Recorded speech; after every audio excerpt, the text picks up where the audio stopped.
My partner admitted everything in Spanish, not realizing I spoke it fluently. I'd been running a digital marketing agency with Sofia Navarro for 3 years when she took a call from her brother on speakerphone, thinking I couldn't understand a word. We'd built the company from nothing, working 16-hour days and splitting everything 50-50, and I trusted her completely with the finances while I focused on landing clients and managing creative. That trust was about to cost me everything. The truth is, I spoke fluent Spanish. I'd lived in Buenos Aires for 4 years after college, working for an NGO and completely immersing myself in the language and culture. But when Sofia and I first partnered up, she'd asked if I spoke Spanish and I'd said I was trying to learn, just being modest because my accent wasn't perfect. She'd laughed and said she'd help me practice sometime. I never corrected that impression because it felt awkward to suddenly announce I was actually fluent, so I just let her keep believing I only knew basic phrases like ordering tacos and asking where the bathroom was. That's why she felt completely comfortable when her brother called on a Wednesday afternoon while I was at my desk, supposedly deep in a client proposal. She put him on speaker, and they started talking in rapid Spanish, and I kept my eyes on my laptop screen while my blood slowly turned cold. ¿Ya sacaste todo lo que pudiste? Her brother asked. Have you taken out everything you can yet? Sofia laughed. That same bright laugh I'd heard 1,000 times when she closed a new client deal. Casi todo. Quedan como 50,000 en la cuenta operativa. Pero tengo que dejar algo para que no sospeche. Almost everything. There's about 50,000 left in the operating account, but I have to leave something so he doesn't get suspicious. My hands froze on the keyboard, but I forced myself to keep typing random letters, to keep up the appearance of being absorbed in my work. Her brother said something about the flight to Mexico City being booked for next month, and Sofia responded that she'd have everything liquidated by then. She mentioned something about the business line of credit we'd just secured, saying she could max that out in the final week before disappearing. Her brother warned her to be careful with the timing, and she said, "Don't worry. Él es demasiado confiado. He's too trusting." They both laughed. I'd seen too many revenge stories online to make the rookie mistake of confronting her immediately. The only way forward was to let her think she was still in control while I built an airtight case. Over the next few days, I played my part perfectly. I stayed friendly and engaged, asked her about her weekend plans, brought her coffee the way she liked it. Every smile felt like swallowing glass, but I kept my face neutral and my voice casual. That Friday evening, after Sofia left the office, I logged into our company bank accounts using the master credentials I'd always had, but rarely used since she handled all the finances. What I found made me physically sick. Over the past 6 months, there had been dozens of transfers to accounts I didn't recognize. Small amounts at first, $2,000 here, $3,500 there, but escalating rapidly in recent months to $15,000 and $20,000 transfers. I took screenshots of everything, noting the dates and amounts and destination account numbers. I pulled up our QuickBooks and compared it to the actual bank statements. Sofia had been creating fake expense entries to match the money she was stealing.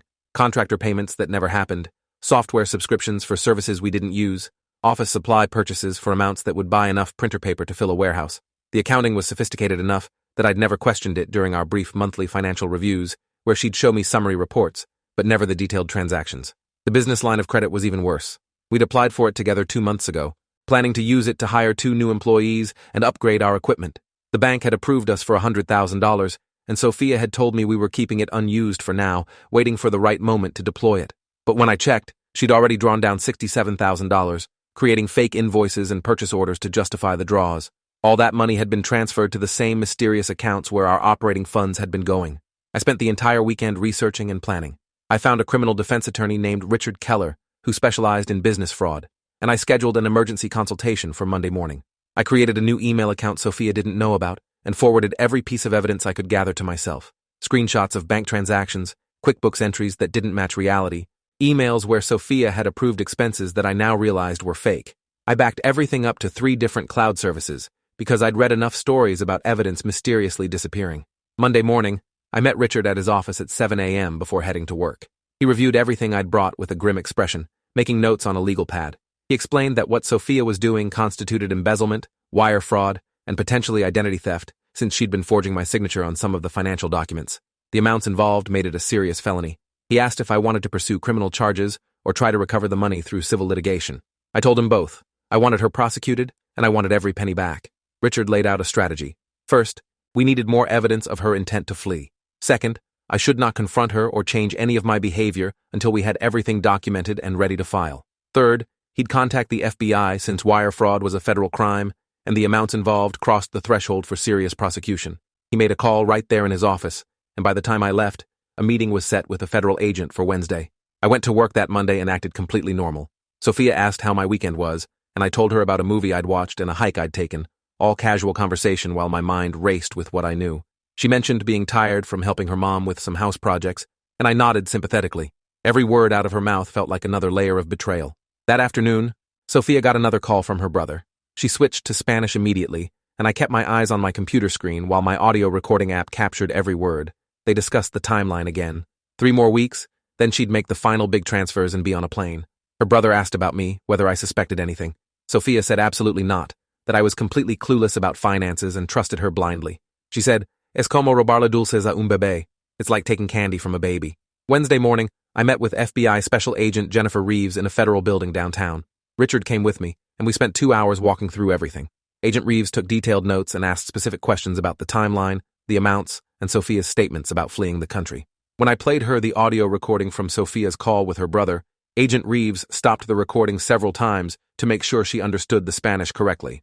I translated everything, and Richard confirmed that the content constituted clear evidence of intent to commit fraud and flee prosecution. Agent Reeves explained that they could move quickly on this. The amounts involved and the evidence of planning to flee made Sophia a flight risk, which meant they could arrest her immediately and she'd likely be held without bail, but Agent Reeves wanted to catch her in the act of making a final large transfer if possible, which would make the case even stronger. She asked if I could monitor the accounts and alert them when Sophia made her move. I agreed. Over the next week, I watched our accounts like a hawk while maintaining my oblivious act at work. Sophia seemed relaxed, even happy, probably because she thought her plan was working perfectly. She talked about wanting to take a vacation soon, somewhere warm, and I played along, suggesting places she should visit. The irony of me recommending vacation spots when she was planning to steal everything and disappear wasn't lost on me. On Thursday afternoon, I logged into our bank and saw a pending transfer. Sophia had just initiated a $35,000 withdrawal from our operating account to one of those mysterious accounts I'd been tracking. I immediately called Agent Reeves from my car in the parking lot. She said they were ready to move and asked me to come back to the office and act normal until they arrived. I walked back into our office, and Sophia was at her desk looking at something on her phone. I sat down and pretended to work, but my heart was pounding so hard I thought she might hear it. About 30 minutes later, Agent Reeves walked through our door with 2 other agents. Sophia looked up with a confused smile, probably thinking they were potential clients. Agent Reeves identified herself and said, "Sophia Navarro, you're under arrest for wire fraud, embezzlement, and conspiracy to commit fraud." Sophia's face went completely white. The agents moved forward with handcuffs, and Sophia started speaking rapidly in Spanish, saying there must be some mistake, that she didn't do anything wrong. Agent Reeves responded in perfect Spanish that they had all the evidence they needed, and she should remain silent until she spoke with an attorney. Sophia's eyes darted to me, and I saw the moment she realized something was wrong. "Did you—" she started, but Agent Reeves cut her off, reminding her of her right to remain silent. As they led her toward the door, Sophia looked back at me with an expression of pure shock and betrayal. I finally spoke, in Spanish, "Entendí cada palabra." I understood every word. Her face crumbled as they walked her out. The FBI seized all our business computers and files as evidence. Agent Reeves assured me they'd return everything except what was needed for prosecution, but our business was effectively frozen. I called our clients that afternoon and explained there was a legal situation that would cause delays. Most were understanding. A few terminated their contracts immediately. I couldn't blame them. The investigation revealed even more than I'd found. Sophia had been stealing from the business for almost 2 years, not just 6 months. The earlier thefts had been smaller and more carefully hidden, gradually escalating as she got more confident. The total amount she'd taken was approximately $312,000, money that had gone to accounts in her name and her brother's name, building up a fund for their planned escape to Mexico, where her brother had already purchased a house in Puerto Vallarta. Her brother was arrested 3 days later when he tried to cross the border into Mexico. He'd panicked when Sophia was arrested and tried to run early, but the FBI had flagged his passport. They found $89,000 in cash in his car, money he'd withdrawn from one of the accounts where Sophia had been sending our stolen funds. The federal prosecutor assigned to the case was thorough and aggressive. She explained that the evidence was overwhelming, especially with the recorded calls where Sophia and her brother explicitly discussed the theft and their plans to flee. The prosecutor offered Sophia a plea deal, 15 years in federal prison in exchange for pleading guilty and providing information about all the accounts and where the money had gone. Sophia's attorney advised her to take it because going to trial would likely result in a much longer sentence given the recorded evidence. I attended Sophia's plea hearing with Richard. She stood before the judge in an orange jumpsuit, looking small and defeated. When the judge asked if she understood the charges and the plea agreement, she said yes in a quiet voice. When asked how she pleaded, she said guilty. The judge accepted the plea and scheduled sentencing for 8 weeks later. The business consequences were severe. Even though I was clearly a victim, several clients left because they didn't want to be associated with a fraud case. Our reputation in the industry took a major hit. I had to lay off the 2 contractors we'd been working with because there wasn't enough revenue to pay them. The office lease still had 10 months remaining, and I couldn't afford it alone, so I negotiated an early termination with a penalty that ate up most of my personal savings. Richard helped me file a civil lawsuit against Sophia and her brother for the full amount stolen plus damages. We won a judgment easily since Sophia had already pleaded guilty in criminal court, but collecting was another matter.